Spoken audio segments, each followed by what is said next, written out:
Okay, Chapter 14 is over budgeting, and we're going to talk about how this relates to the fire officer and kind of how we go through the budget process.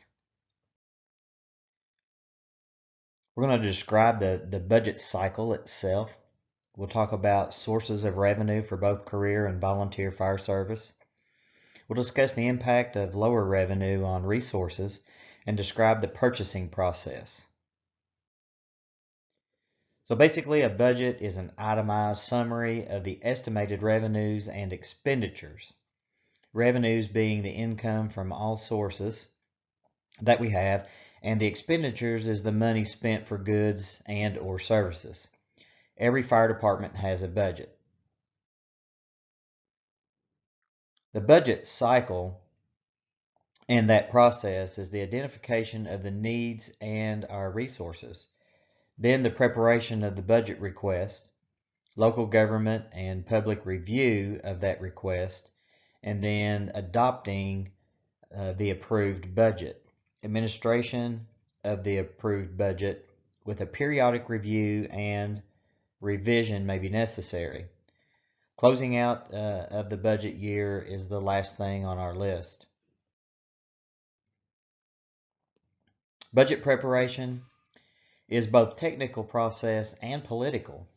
On the technical side of things, it's a calculation of funds that are required to achieve our different objectives. Politically, our elected officials are making the decisions about which programs should or could be funded. In the budget cycle, the budget describes where the revenue comes from and then where that money goes. Annual budgets usually apply to the fiscal year, not the calendar year. Fiscal year meaning June, July to June versus a January, to December 31st type of calendar. Your base budget and your supplemental budgets. Basically, your base budget is the level of funding that's required to maintain all your services at the current level that you have. A supplemental budget is any increases beyond that base level budget. Increases in the budget require early notification and the support of the elected officials. Most of the time, budget preparation is often almost a year in advance of the budget that's coming out. You're actually midway through or less of the current budget while you are currently working on the budget to come. Elected officials are both advocates and gatekeepers in developing of the budget. Sources of revenue. Each type of organization has a different process for obtaining revenue and then authorizing expenditures. Some sources of revenue can be tax money is one of the first thought of. You could have a tax base or a work tax for a city and or a county, and that money is then utilized or spread out over many different services. And so this is one source. Fundraisers could be another source. Grants could also be a different source of revenue. Local government revenue sources. Again, some funds are restricted and can be used only for certain purposes, meaning they're earmarked, so they can only be, used for a specific set thing. Funding sources that are not restricted may be taken from one part of the budget then to move and cover another part of the budget. So your earmarked, your parts of your budget that are restricted could be an apparatus purchase. As an example, apparatus we know that can cost anywhere upwards towards $1 million for an aerial apparatus. And there within these yearly budgets, there's going to be 15, possibly even 20 years of payments on this piece of equipment. And so each budget year, that set yearly amount will be earmarked and it will be restricted. In other words, it cannot be used for any other source. Revenue sources again include general sales and gross receipt tax. So in some parts of the country and in some municipalities, the general sales tax will report a certain amount of money to the government. Property taxes is often one that if you own a home and property and land, there will be so much of a fire protection tax on that per so many cents per $100 or $1,000 or however it's set up that you're paying taxes on, and that goes into the fund. Individual income taxes as well can be a part of that, and then direct fire department fees for services. Some fire departments will basically they will sell fees, and if you pay fees, then they will respond to your area as well. Volunteer fire department revenue sources is a little bit different animal. Volunteer departments can be funded in many different ways. A lot of our rural fire departments or volunteer fire departments seek out revenue from either bingo and other fundraising type events. It could be fish fry or 4th of July type dinner where the community is invited in for $5 or $6 a plate, and they provide a big meal, and then any of the proceeds to this will go towards the fire department budget. Oftentimes the volunteer fire department will seek out donations for this dinner and making their overall cost or overhead a whole lot less. Real estate and portfolio management as well can be in there. Lower revenue means fewer resources.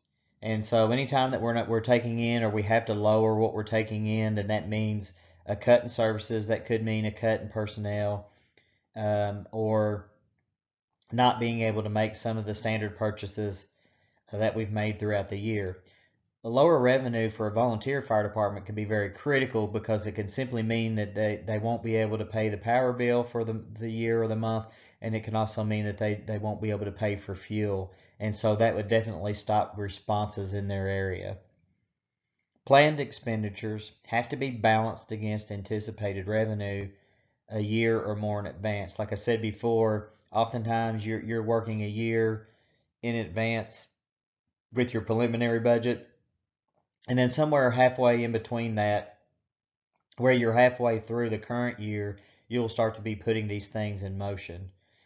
Changes certainly in the economy can reduce the amount of revenue that's collected by the local government. In turn, less revenue collected by the local government is going to mean less revenue and resources for the fire department. Lower revenue options could be to deferred schedule expenditures. Some of those big payments could be deferred. You would have to work with the finance company. Let's say it was an apparatus purchase. Oftentimes they will let you defer so many payments within a period of time. So that is one way that you can lower those revenue options and help out. Prioritize or contract out some of the services, whether that be mutual aid services. It could be a contract at a cheaper price for fuel, as an example. Regionalize or consolidate your services. Again, a consolidation of maybe the local community that's near a smaller community would be able to help out a little bit more in the way of services and response. Ultimately, it could end up equaling reducing the workforce, and that means laying off personnel. And usually when it comes to cutting personnel, most of the time that is the last thing on the list. It is one of the near last things that the departments and cities and county governments will try to do everything in their power that they can do to keep from reducing their workforce, especially when it comes to public service. And then ultimately, the reduction of the size of the fire department itself may be necessary. There's some things you got to weigh out as, what is the need? How many calls are we making? What type of calls are we making? Has those things went down as well? And again, what's the economy like, and how much money are we able to bring in? Another question to ask, are there any grant monies available? And grant monies are out there, but it does take some effort to apply for these. And there are certain criteria for each grant, and it's all different. You have to kind of study up on the particular ones that you're looking for and then go from there. A lot of these grants will have prerequisites that are required in order to be um, put in and thought for the process. So, back in several years ago, Incident Command 100, 200, up to 7 and 800 online were all required classes for any of the fire grants. And so you've seen a lot of departments putting in the effort to complete these classes and then proving with the certificates and that kind of thing that everybody was compliant. And then that then in turn put them in the pot for the federal grant money. Now, it does take time and effort. It's best to send one or two individuals who are willing to look at these grants to a class, a grant writing class. These are offered all over the place. You can find them in many different places. You can have grant writing classes brought right to the county or city government as well. And this is a very beneficial thing because now you can dedicate one or two persons' time to searching out, looking for, and writing for these grants, and that you'll see that your success rate will go up. The process of purchasing, it's a necessary thing. That there's times that come that we need equipment, that we need bunker gear, that we need fuel, things as simple as paying the electricity. We need these things to operate. Most agencies have a standardized set for purchasing or a set method for purchasing. And as a fire officer, we've got to understand the policies and procedures of the organization that are in place, because we very well might find ourselves in, part of that purchasing process. We may be the person that they've asked to go and, complete and make one of these purchases. So any purchasing violations may be found during the audit process. So we can't just arbitrarily go run to Lowe's and get what we want and charge it to the fire department. The reason why that cities and county governments have purchase orders and purchase order process of the budget is so that everything is tracked and we know what's being purchased and why it's being purchased, and then everything can be balanced out. Because at the end of the day, at the end of the year or the end of the budget cycle, when the audit is performed, chances are they're going to catch any violations of purchasing. Hopefully it's got caught before then, rather, that there's checks and balances there that are in place, and we do catch those things before it gets to that point or that problem. Petty cash is something that, keeping cash on hand for small purchases may be necessary. Typically, it's used to purchase items that are less than $100, and this allows a member of the department to be the custodian of the cash. And then this type of an account is not you got to remember, it's not an endless fund. It's for those situations where it could be on a weekend where a small purchase is necessary for operations, and administration is not in over the weekend, obviously, and somebody's not going to come in and be able to give you a purchase order. And usually petty cash is kept to a low amount. Again, it's not an endless stream of cash, and there's just very little. An example might be the need to purchase fuel, and your fuel card has failed to work if you're using credit cards, which a lot of departments and volunteer departments do, and you might need to actually make a purchase with a vendor and pay for that. That $60 fuel purchase as an example, and so you would use petty cash to get you through the weekend. Purchase orders, or POs as they're called. This is to ensure, again, that there are sufficient funds to cover the purchase. So this is something that has to be obtained ahead of time, so that whoever issues the purchase order will know what line item it's coming from. They will know the cost of the item before they will issue the PO, and that will tell them, is there enough money in that line item to take care of the purchase. The fire officer's role will be to acquire the item at the most reasonable cost. A lot of times, departments will require three. You'll get three price quotes basically, and obviously the best price for that product is what we're going to go with. Typically, this does require a signature by, an official that has the capacity to make that purchase order happen. So it could be at city administration, it could be fire administration, or both. Requisitions, this is used instead of purchase orders for large purchases that exceed a predetermined amount. Usually it's around 2,000 or more. An exact price is not known at the time of the requisition because this may require a bidding process. So fire apparatus, ambulances, big equipment like this that gets bidded out, this is what you're going to request a requisition for. The bidding process, however, for smaller items, the department may develop specifications for bids. So spec or a boilerplate for apparatus, and the fire department writes up exactly what it wants in the product. Every requirement of the bid spec must be met by the bidder. For larger or more complex purchases, a request for proposal or an RFP is developed. The fire department gives general information about what is desired. The vendor will determine how it will meet the need.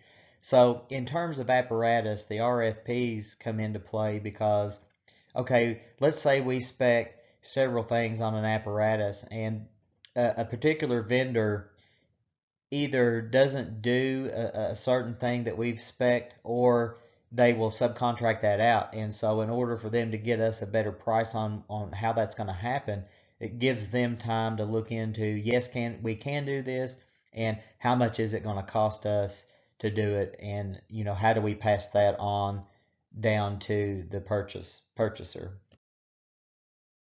All bids or proposals are opened in the public view. With a bid and when a bid and a contract is awarded to the lowest bidder. So whoever bids the lowest is going to win, and that's usually how these are written. With an RFP, each proposal is evaluated and the RFP is awarded to the vendor with the highest score. So the vendor with the highest score quite possibly could be the vendor that doesn't have the lowest price. It could be the middle of the road price or even the higher price. So every fire department has a budget. Even our small rural volunteer fire departments, although they may be small, they do have somewhat of an operating budget. The budget describes again where revenue comes from and then where the revenue goes to, what it's spent on. Most municipal governments use a base budget in your planning process. The revenue stream depends on the type of organization. Expenditures must be balanced against anticipated revenues almost a year in advance. Departments have to make choices when faced with declining revenues. We have to make choices of what are we going to cut? Do we have to cut services? Do we have to cut personnel? Petty cash system again allows for a custodian of cash provided by the organization for small purchases, usually under $100. A PO or a purchase order typically requires an authorizing signature by an official, and again, the amount of the expenditure is known ahead of time, and it is balanced to whether or not there's enough money in that particular line, part of the budget, to cover it. A requisition is required for purchases that exceed a predetermined amount, and these are usually large purchases. In an RFP, the fire department gives general information and then allows vendors to determine how we're going to meet the need. So we know that every fire department has to have a budget. You've got to pay attention to your expenditures as you go throughout the budget cycle. It's easy to overexpend. Sometimes one of the lines that comes to mind that's a little more difficult to judge could be maintenance. Sometimes things break unexpectedly and it falls under the maintenance line item, and the next thing you know, we've spent more money on maintenance than we had, than we did the previous year, and that's what we based that base part of that budget on. So there's where we've got to have a little bit of flexibility, especially in the money that's not earmarked for specific things, that it can be moved around to help out in other parts of the budget.